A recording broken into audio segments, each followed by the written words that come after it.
All right. You think we can go ahead and get started? I think we can. Let's see. So folks, what we're going to do is we're going to run you through some slides and then we'll do a little Q&A at the end. But there'll be three of us that'll be emceeing. So let me do a share screen and put this in play mode.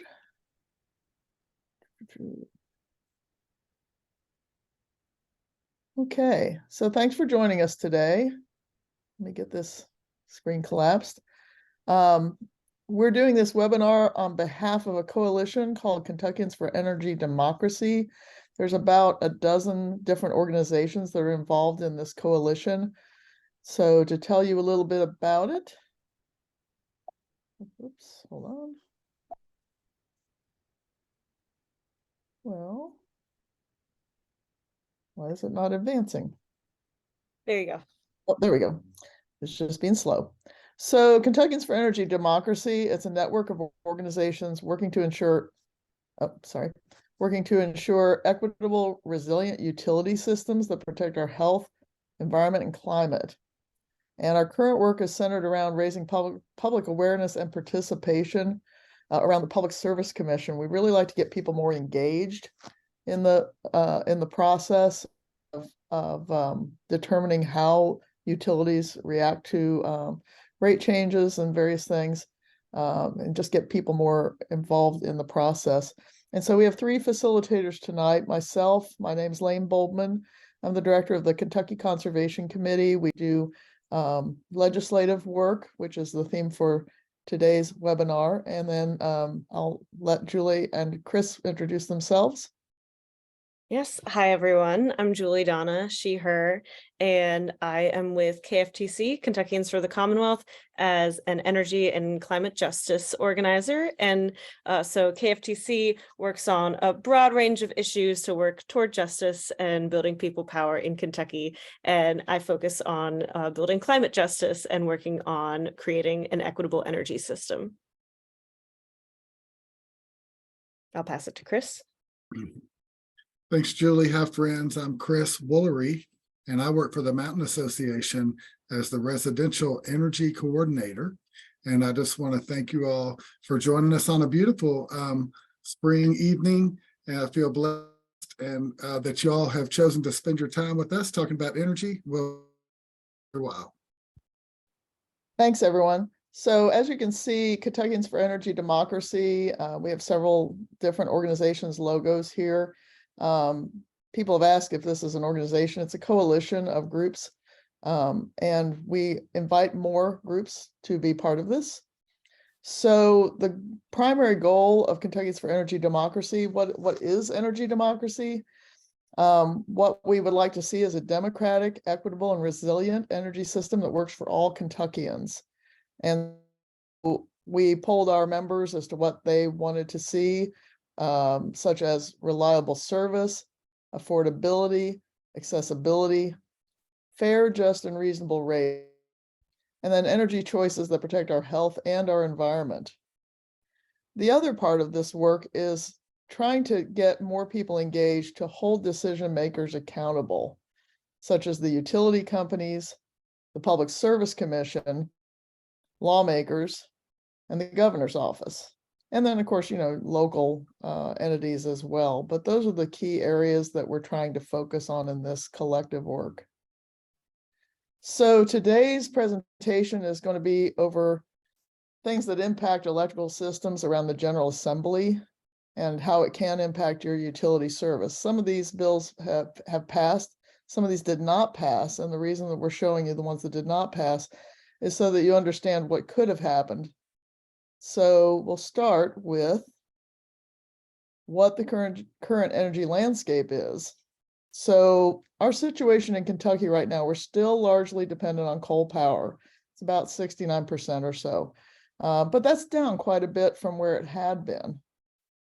One of the trade-offs is that there's threats of adding more natural gas fossil plants. There's a couple of proposals to add about 1.2 billion gas plants capacity that's being proposed. And that's been one of the bigger struggles in energy transition, is to try to get these to transform into something that doesn't rely so much on fossil fuel, but what they're doing is transitioning to somewhat cleaner fuel, but it's still heavily fossil fuel loaded. And we are far behind other states in renewable energy. I think a recent article I saw is we're dead at the bottom. And then the problem is that energy rates are going up as well, because in our opinion, they're not diversifying fast enough. They're not leveraging all the tools that are out there, among other things. We've also had a skyrocketing situation with utility disconnections. And for those of you that were around the holidays, where we had the sub-zero temperatures in December, it caught people off guard. That should not happen. But even before that, we've had a big increase in Kentucky, up more than 200% of utility disconnections. And we'll talk more about that in a minute. The other thing we try to keep an eye on is the long-range planning, the integrated resource plan process. And right now, there's a lot of opportunities with federal funding that these long-range plans are not taking into account for energy transition. It's the funds that are dedicated for that purpose. But because these are long-range plans, utilities are overlooking this newer opportunity. And then the other issue that is a challenge is that a lot of government agencies, such as the Public Service Commission and the Energy Cabinet, are understaffed. So it's hard for them to take advantage sometimes of opportunities, newer situations, just having the staff capacity to leverage new funds that are coming in, because they can barely keep up with, the day-to-day. So those are the things that we're looking at right now, and the things that the public can influence. So as far as the legislative session goes, what were the decisions that were made on your behalf? Because these are your representatives. So, not everyone's paying attention to everything that happens in Frankfurt. So we want to make sure you're aware, so that you have a better opportunity to help these decision makers be more accountable to you. So we're going to go over what were the problems that were addressed, what were the solutions that lawmakers came up with, or choices that could have been made that benefit you and the public. So this is what lawmakers did this session, and we're offering some other alternatives for what they could have done. So one of the things that was good was a bill called Senate Bill 192 that leverages a technique called securitization. It basically is a refinancing mechanism, and it can reduce energy bills. So this bill passed, but what it does, the bill allows refinancing of stranded debt, but it was only for one particular situation. It was limited to a closure at the Big Sandy power plant, Eastern Kentucky. And what it does is it refinances based on the reliable cash flow that can be leveraged from lowering bond rates on existing debt from the power plant. So when it was retired, you a regular flow of income coming from the utility ratepayers themselves, right? So bond markets are using that to give lower rates to refinance the debt, basically. So it could basically wipe out that extra debt. So here's what happened. These are two examples of a residential customer bill with and without the decommissioning, what the commissioning rider. That's about one, two, three, four, about the seventh line down on the bill. So you'll see at the top, there's a decommissioning rider of 0.00330 on the rate, and then you'll see it's taken away on the example below. So this is how the customers benefit. The customers in the former Big Sandy service territory currently have a fee on their bills for paying off the old debt from retiring a power plant early. So the fee is now going to be eliminated under this process of refinancing. Okay. And we can talk more about this in detail in Q&A. So, so basically you're just wiping out an extra fee from the early retirement of the power plant. Here's an example of two bills. One is a residential on the left, one is commercial on the right. And you can see on that example, let's see, there that decommissioning rider, it's about line 4 from the bottom. It's only $1.65 difference on the consumer bill of $38. On the commercial bill, it's $557 of an $8,000, almost $9,000 bill. So it's a significant savings in some cases.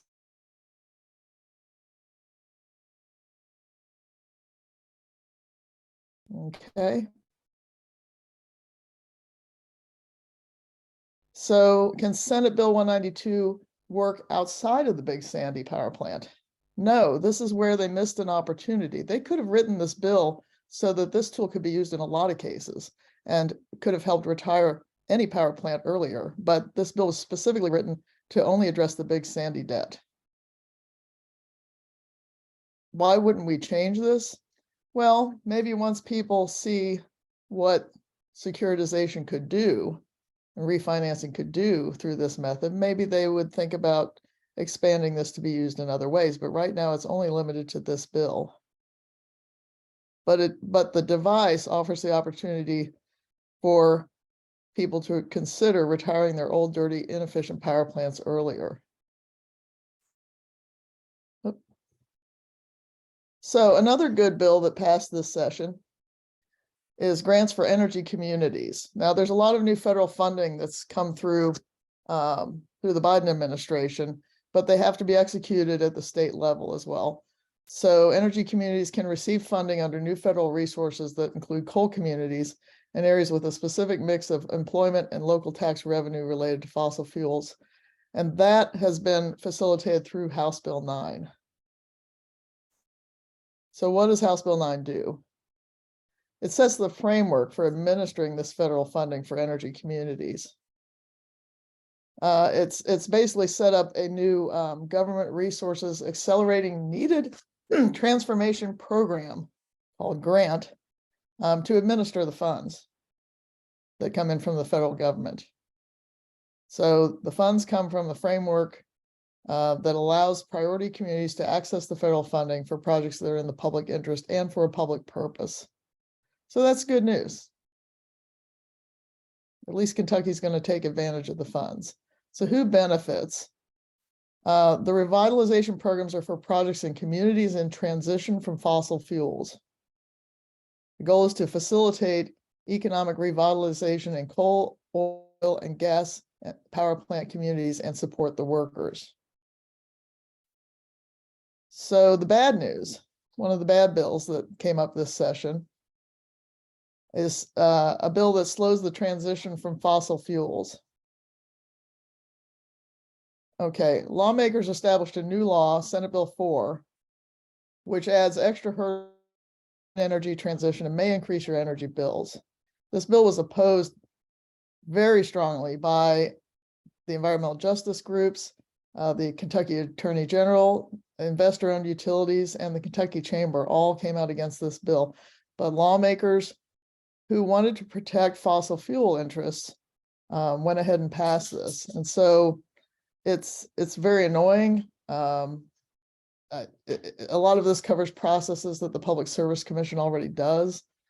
But it just creates a lot of red tape for transitioning away from fossil fuels. Okay, so this bill did pass. Oh, and Chris, do you want to jump in? I just wanted to check in and see if I was thinking Julie was going to work at these slides. Oh, I'm sorry. Yeah, did I go too far? Yeah, well, we're all we're all doing this together. Julia, I didn't know which number slide. Oh, I'm sorry. Yeah, I was supposed to stop at 11. Julia, go ahead and jump in. Yeah, we're all good. Numbers where I'm at. Yeah, which as Lane said, it's very, maybe not entirely surprising, but very surprising that Senate Bill 4 did pass because it was facing such opposition from not just people like us, people in environmental justice groups that are advocating for affordable energy and cleaner energy, but also was opposed by the utilities and opposed by our Chamber of Commerce. So that is why it's very surprising, but also something that we have to look out for, that they are um, you know, definitely still, the coal industry definitely still has the ear of our legislature, is one big takeaway from that, it passing, I think. So um yeah, so what does it do, or what is it claiming? It claims to make our energy system more reliable, making it harder to retire coal because a lot of the decision makers who passed this said that, oh, we need coal to be reliable and serve as our general baseload for all of the energy, especially with more renewable energy coming online. And so they claim that that coal has been providing reliable energy for decades, and now this increased unreliability is from the renewables that are coming on the grid. But that's not the reality of it.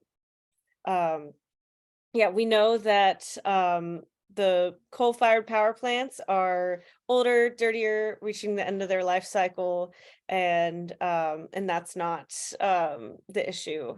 And also, it just adds an extra level of complication to these PSC cases where they are increasing renewables on the grid and trying to retire their coal-fired power plants. The utilities didn't want it because it's an extra unnecessary step that they've never had to take before with the government and trying to get all of the requirements passed to close the retire the coal-fired power plants. So yeah, the so what's the reality? Are renewables making our energy grid less reliable? We know that that's actually not true.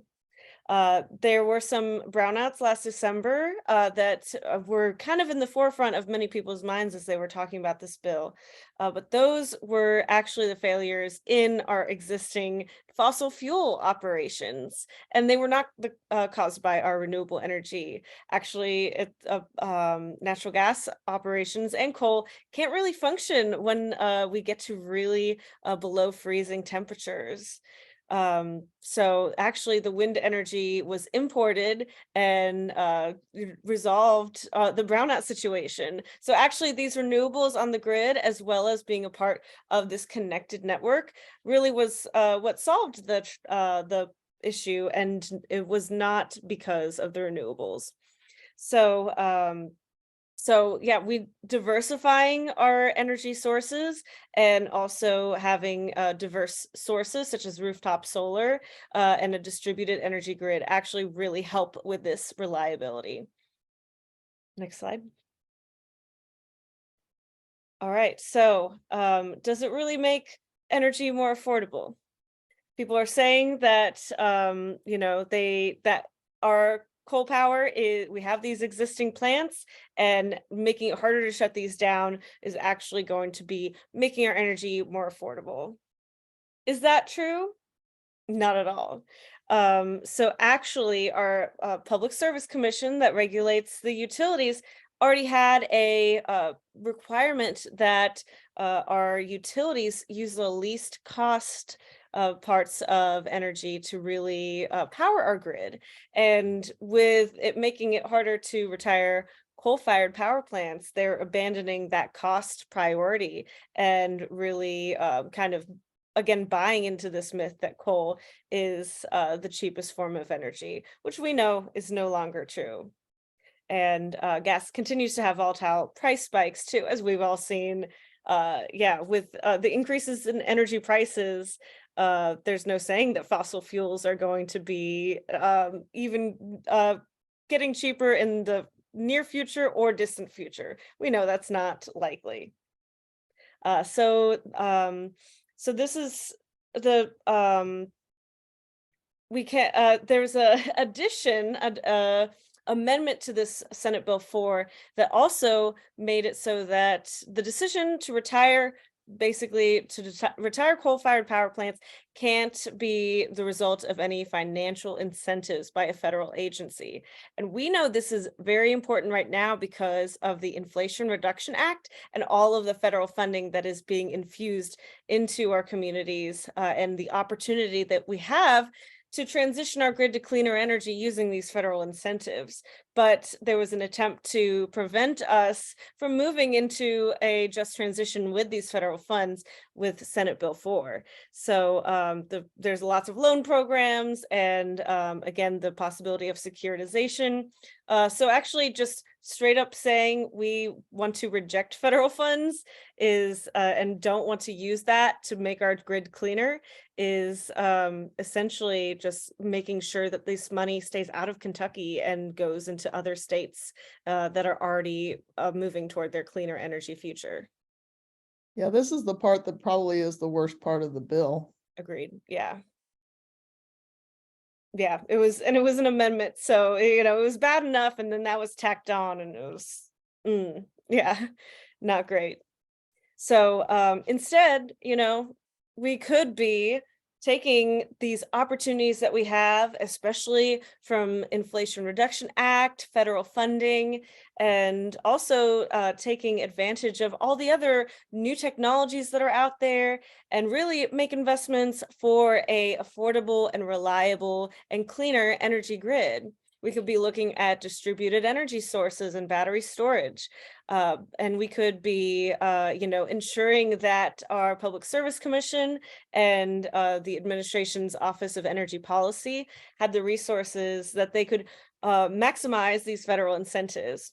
But instead, we have missed out on this opportunity, and it's not ideal, but we are going to have to work with this Senate Bill 4 moving forward. And my apologies again, Julie, for Yeah, cutting you off. you're good. I Yeah. couldn't see the numbers. You're good. Yeah. And we will be, I think that with Senate Bill 4, I'll also emphasize we will be continuing to shut down coal-fired power plants. Senate Bill 4 just makes it a little harder, require a little more government approvals from the PSC, but and make it a little harder economically without these federal incentives also influencing the decision. But we're still going to be moving forward, and that's still going to be a economic decision for us, and a beneficial decision for all of us in Kentucky moving forward. So we'll just have to keep pushing a little harder. So you might want to ask your lawmakers why they voted against accepting any federal funds to make your energy bills cheaper. Exactly. Yes. All right. So the next piece of legislation that we're going to talk about is our utility shutoffs and House Bill 66. So this one failed to pass, and it was a huge, in our opinion, at K4ED as well as at KFTC, a really big missed opportunity that we could have really made some movement on. So this is actually, many of you may have participated in our Stop the Shutoffs call-in day. We had a lobby day where we really wanted to raise awareness of this, and awareness of this new report that had actually very recently come out that showed how much our utility disconnections are happening in Kentucky, how hard they are for the people of Kentucky to live with, and also comparatively how much it would cost to prevent these disconnections. Hint, it's not much. It actually would only cost the stockholder dividends to be reduced by about a little 1%. So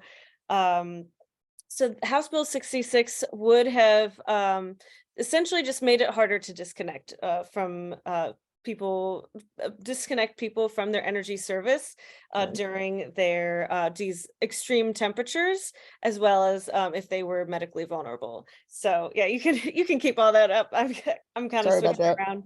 around. So with this, we had this report come out. We know how much this disconnection issue is life or death for many Kentuckians. We know how many people are struggling with their energy bills, and we know that this small piece of legislation would help thousands of people when they are getting behind on their energy bills to really not face that disconnection, not face that risk from getting disconnected during extreme temperatures or if they're medically vulnerable, and really prevent people from just getting behind on their bills so that they can't pay it back. So, yeah, so we know the reality of this, and it's a missed opportunity, but something that we could plan to keep introducing as a legislation, and hope to move it forward, because saving lives by preventing utility disconnections is something that everyone should be able to get behind. This bill did have bipartisan support, and I think we can continue that moving forward. Okay, my apologies. My slides disappeared on me. Hold on a minute. Let's see if we can't get it back. Okay, somebody texted my phone and it messed up Oh, our no. slides. Here we go. Okay, you got it. All right, we're back.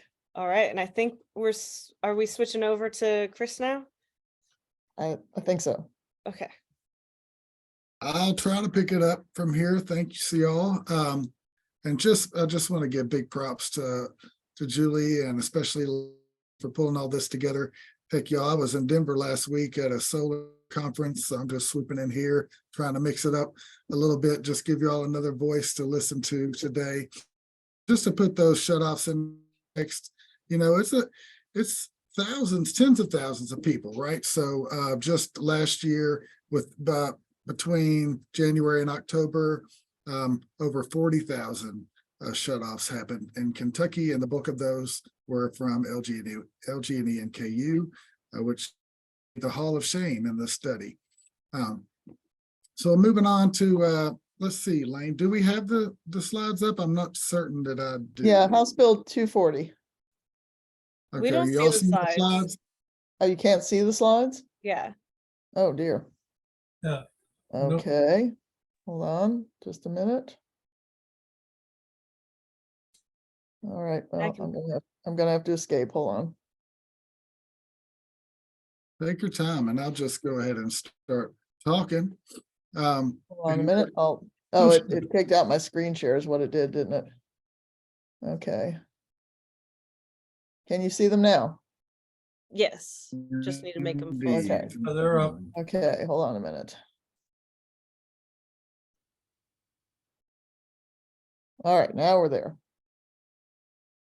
Okay, so just a couple more bills that came through. And the first one that I'm going to run through is House Bill 240, which was about energy efficiency tax credits, and was a missed opportunity because it failed to pass. It would have attempted to provide a state home modification tax credit, which is, tax credits are unfortunately don't reach as many folks that need them as we would like, but it's better than nothing. But again, it did not pass, but it's a good idea because it would have supplemented IRA funds in establishing a refundable modification tax credit of up to $7,500 annually. And so, yeah, thanks for coming back. For qualifying installations to increase the habitability or efficiency of the residence for individuals that are age 65 or older or have a physical or mental impairment. So that would have been a step towards equity, but again, did not pass. Chris, you want to talk about the energy efficiency work you do? Because you're really... Sure, just as a quick background, I'm a former Energy Star builder that didn't make it through the housing market crash that happened in the late 2008, but I was able to leverage that skill set and some investment by the state into a job with the Mountain Association that's doing residential efficiency programming, including designing and implementing efficiency retrofits that pay for themselves and are financed or that are paid for on bill out of the savings and create net cash flows for the homeowners and the renters. It's one of the few programs that are accessible to renters. And so, yeah, efficiency, especially residential efficiency, is close to my heart. And thanks for that, Lane. Another one is mostly good, but kind of mixed news is regulations for large scale solar and House Bill 4. And I'm grateful that Lane and Randy helped us understand that earlier today. So I've got a pretty decent grasp of that, and that it's addressing merchant solar and regulations around merchant solar.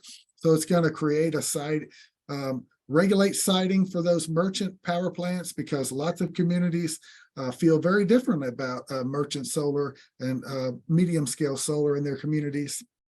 So those are larger plants over 10 megawatts that sell power directly into the wholesale market. And those siting reviews are going to be performed to address the impacts on the community. And y'all don't hesitate to put your hands up or jump off mute with any questions, and then I'll ask Lane to answer them. The next slide is again on House Bill 4. It addresses in the statute the guidance for siting and for bonding and for remediation of leased land and large-scale merchant projects. So it gives the communities a lot more local control, and it gives the local planning and zoning primacy over other regulatory incentives or regimes. Unfortunately, and however, though, the company that's leasing the land is only required to remove the equipment to a 3-foot depth. And so if a landowner wanted it all removed, they would have to negotiate that with the developer. And once a project's developed, it can change ownership, which and the new law is weaker than the siting process, requiring review and approval when that changes. And finally, the accountability is weaker than the current siting board process once approved. And so once the construction permit expires, the responsibility and oversight ends. We also had a very interesting and an ugly bill. Fits into the good and bad and ugly frame, and we are fortunate and pleased that it did not pass, and that's Senate Bill 245, which is a real hodgepodge of energy and issues, kind of together and filed by freshman Senator Frommeyer. So that'll be one to keep an eye out for in the near future. And that bill, again, was a mix of incentives and cost recovery provisions that would have allowed for debt refinancing similar to the first bill we talked about, but also including expenses for extreme weather events and storm costs. And then also it could create definitions for biogas and renewables. And biogas is gas from food or animal waste. It also could allow a utility to recover up to 3% for using those resources. Could have allowed cost recovery for nuclear site permits.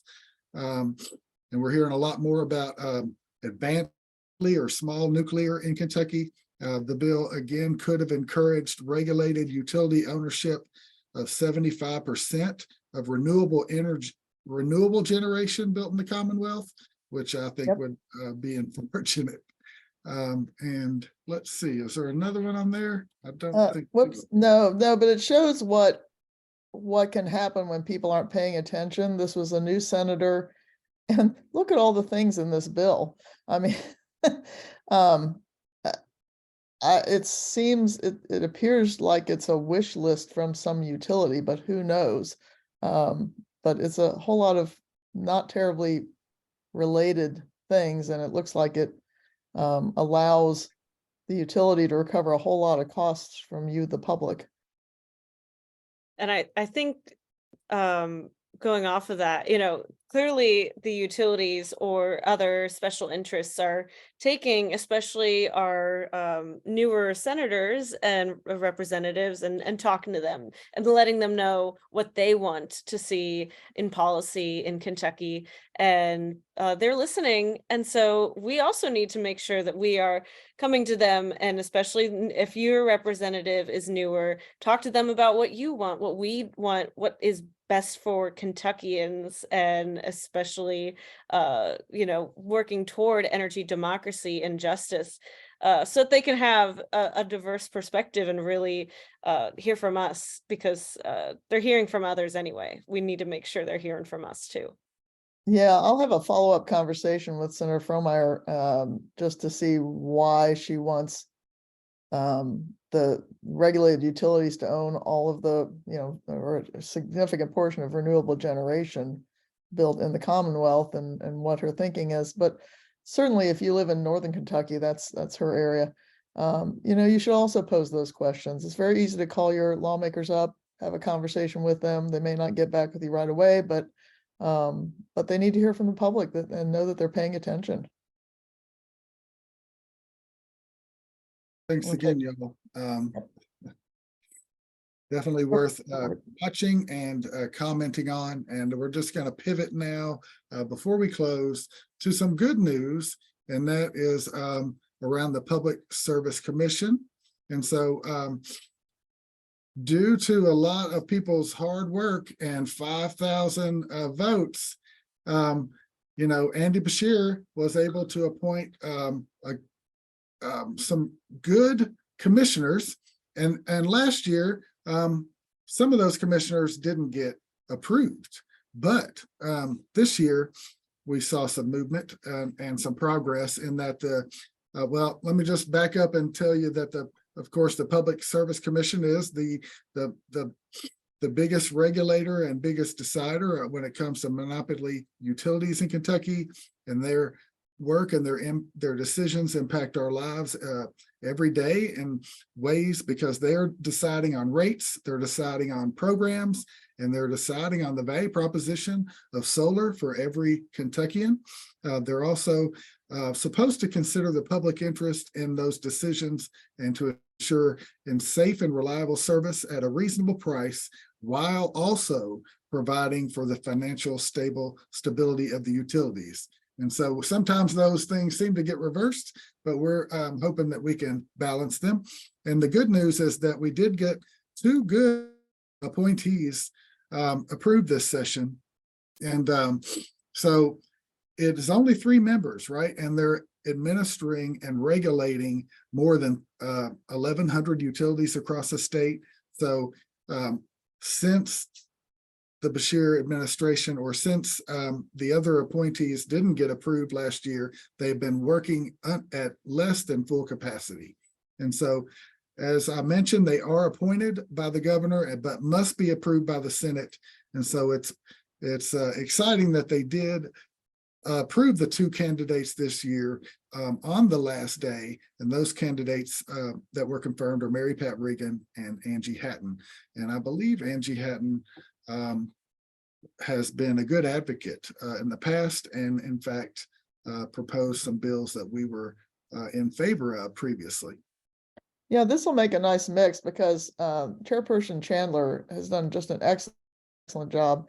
Angie Hatton represents a lot of Eastern Kentucky interests, and Mary Pat Regan has a background in broadband, which of course is also an important regulatory issue in a lot of these rural communities. So it's a strong public service commission, and the oddity of last year was kind of strange that when the governor appoints them, if the Senate does not yet confirm them in a legislative session, then basically their term is done.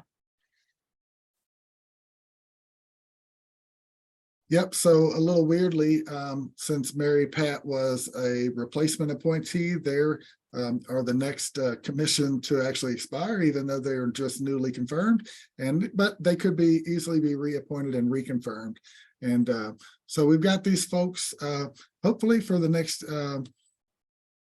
if Mary Pat Regan is reappointed and confirmed, right, for at least through the next judicial session, and then hopefully for some years beyond. I will throw it back over to Lane or Julie to talk about our campaign and coalition goals. Well, and I'll invite Julie to chime in too, since I took some of her slides earlier. But the Public Service Commission is one of the main focuses of the K4ED coalition, this collection of organizations now that is focused on energy democracy. And so what we want to do is educate and mobilize Kentuckians and get you all engaged in the process and create a vision for the PSC. Julie, you want to jump in? Yeah, so as we've discussed, the Public Service Commission is really overseeing our public services, our utilities, and that's more than energy utilities. That's broadband, that is all kind of telecommunications, and water utilities as well. So they are really looking to, or they were founded, and the purpose is to serve the public interest by ensuring our public utilities are actually serving the public. So there's a lot that they do every day. There's also a lot that they don't do. And there's a lot that they would be doing if they had more capacity and really were able to be a stronger watchdog for our utilities. And that's what we want. We want them to be really taking what are our monopoly utilities that otherwise have their primary accountability toward their shareholders and really be accountable to us as Kentuckians too. So we're working to build relationships with these commissioners, really work together and build more power to the people and make sure that the PSC is able to do their job as the watchdog in the best way that they can, and keeping our energy affordable and reliable, but also working for us as Kentuckians with our environment.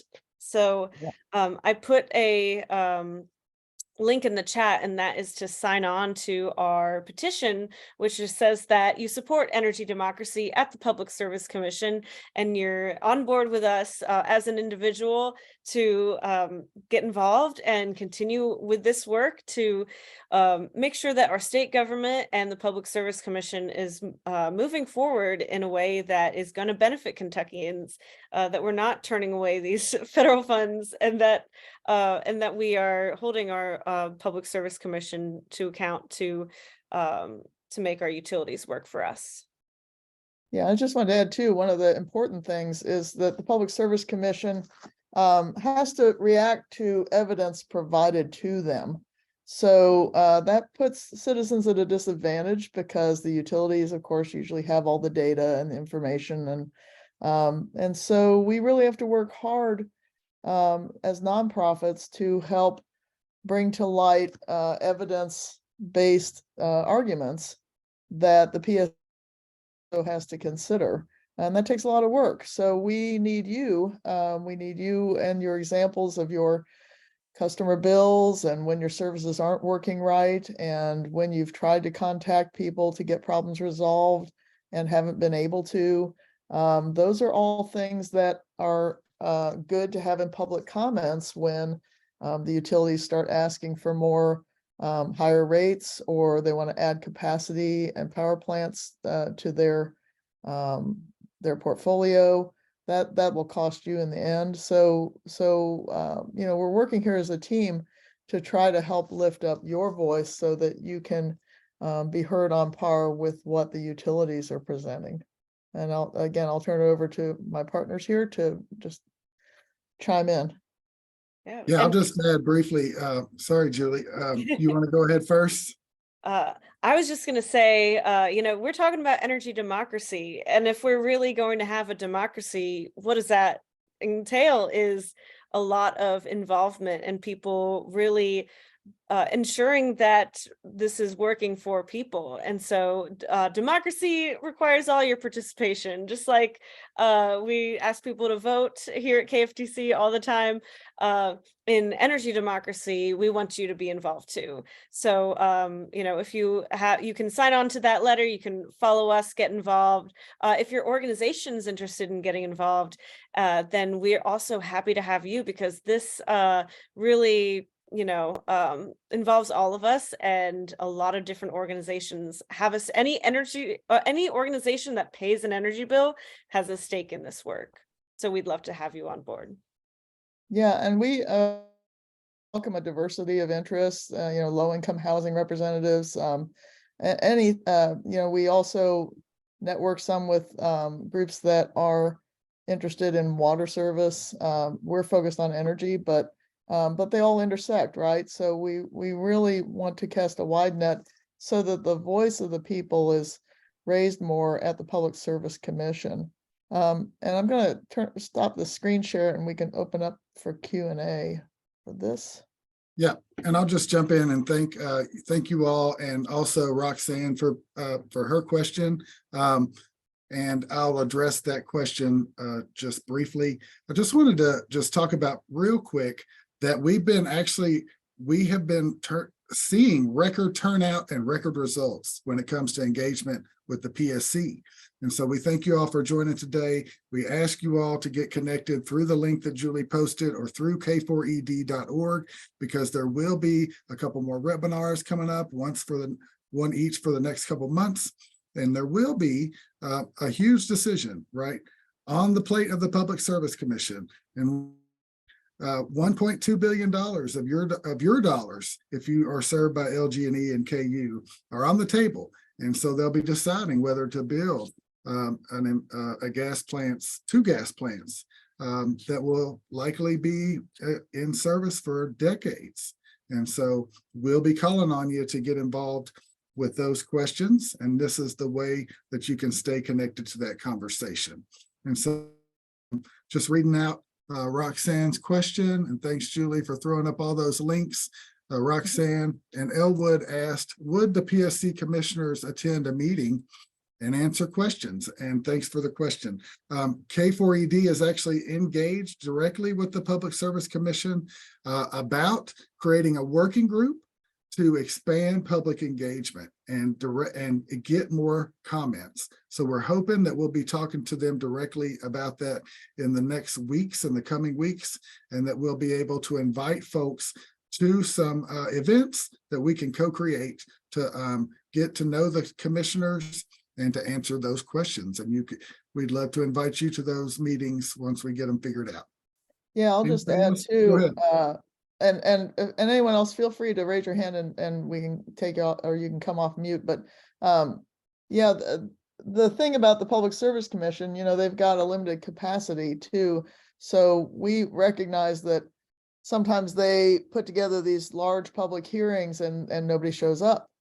And so part of the education work we're all trying to do here is just highlight to folks what the purpose of the Public Service Commission is, what they can and can't react to, and try to make these public meetings more engaging by giving our observations, but also trying to educate you all about the value of making those comments and making sure that people show up to those meetings, so that the Public Service Commission feels like it's been worthwhile to come out to communities. And so it's a mixed bag. It really requires everybody upping their game and making sure that the only voices at the table aren't just the utilities. Does anyone have any questions? And also making their meetings more accessible, more and get more able to work with communities in the way that is actually following best practices. Because that's something we know all too many government agencies that just say, oh, we put it out there, we put a link on somewhere you can never find, and why did no one come to the meeting? We know that doesn't work. Are there other questions? Feel free to raise your hand or just go ahead and come off mute.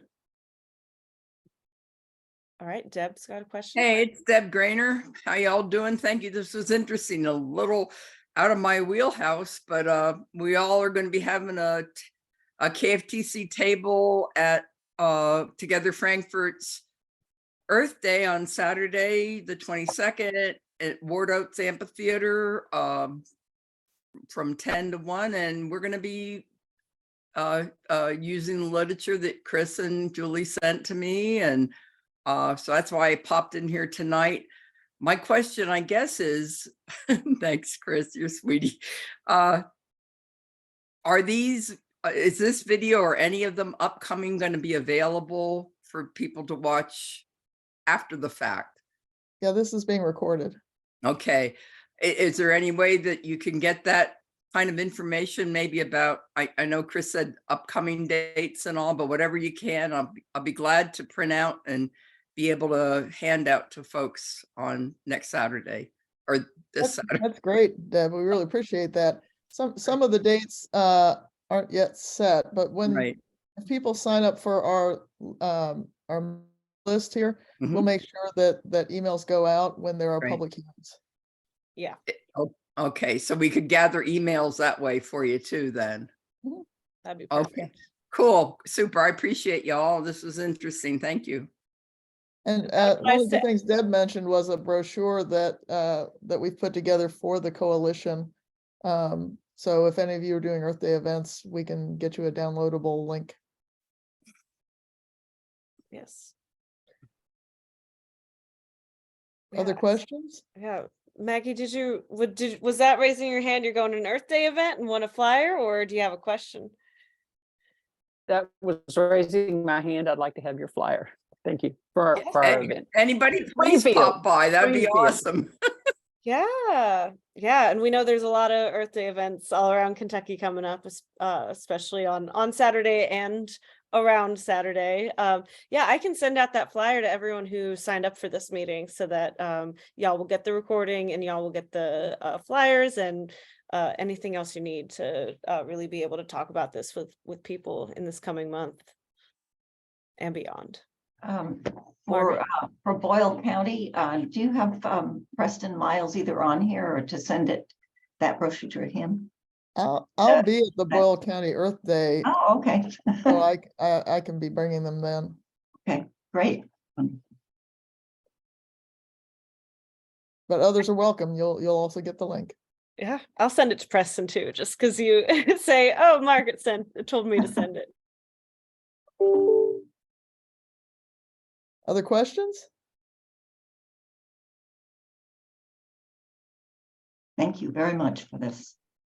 Well, it's an open coalition. There's kind of levels of engagement. If you're part of a group that's maybe smaller and you don't feel like you have the capacity to engage with us, then that's fine. We can keep you engaged in other ways, but then we also have like a core working group of about a dozen organizations that coordinate the materials and the presentations for this whole piece of work. So it's been good teamwork. And thanks to everyone who attended for making my night. Yeah. I'll add one thank you. final note if I could. Since we've been talking about the PSC commissioners and really working with them and how important they are to really ensuring we have energy democracy and working with them to make this information more accessible. You notice that these terms all expire by, I think, 2025 is the latest one. So these are appointed by the governor. And so my final note is that our governor's race this year will determine how our PSC is made up in many years to come. So just keep that in mind. And this is I'll also mention that it's really important to be talking to your lawmakers, and don't let party affiliation cause you to pause. We have a Republican majority, super majority right now. That's fine. I talk to all of them. The work we do is at KCC is legislative. We are always trying to help people build those relationships and not be hesitant to talk to your local representatives. If they're not hearing from you, they're hearing from somebody that probably doesn't agree with you. So we need you to lift your voice, and we're glad to support you in any way to help get that voice heard. Excellent note. Right. Yeah, all right. Any final questions? All right, we'll keep y'all updated. We'll give you all the brochures. I'm so excited that people are excited to share this information on Earth Day and beyond. And with that, I'll close us out. Thank you all. Bye all.